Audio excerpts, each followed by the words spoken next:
Onnisen lypsyä tai lampaasi törintää. Lomittaja Erkki Armas Siinä oli joku sotilas ja silleen silmistä kuvattu ja räiskittiin pyssyllä menemään niin, että suolet vaan lenteli vaan. Eipä siinä mitään. Kyseli sitten pojalta, että mahtaako tuonne olla 15-vuotiaalle sallittu peli, kun ei se nyt ihan sen näköinen ainakaan ollut mielestä. Ja poika sanoisi jopa, että ihan samaa. Eihän se meille vanhemmille tietenkään ole ihan samaa. Tästä nyt vähän kahtoa, että mitä nuorimmat pelaa ja millaisia elokuvia kahtoo ja niin poispäin.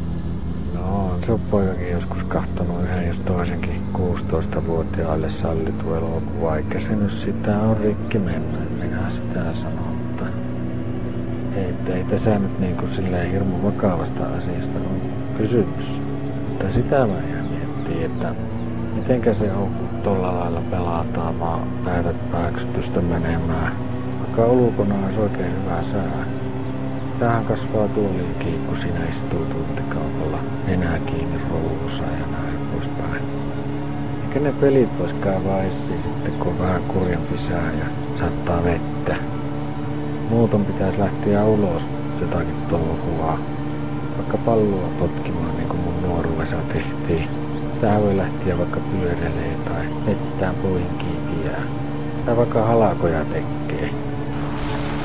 Ja no, tietenkin sitten aina nuo mopo-hommat ja semmoiset. Liikuntaahan se nyt ei tietenkään hirveänä ole joku mopovirittely tai vaikka ajelu, mutta no sekin nyt perhana paljon parempaa ja hyödyllisempää hommaa kuin ruutuun edessä istuminen ja nappien naputtelu. Ihan ilmaa, kun sitä hommaa se kyllä semmonen pitemmän päälle on mielestä. Säkin siellä, jos nyt satut pelaa jotain Nintendoa tai tietokoneetta tai radio päällä, niin kuulet tän mun jutun tässä, niin pistä se peli kiinni. Mulla on ihan hyvä sää ulkona, mene sinne nyt jotain tekemään raittiseen ilmaa. Kyllä räkänakastakin mies tulee, mutta ei tyhjän naputtelijasta. Et kyllä tuu ikään naistakaan saamaan, jos sitä peliä vaan jää siihen puttaa. Kyllä se näin kuule on.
Katos Päive, no mitäpä laitetaan?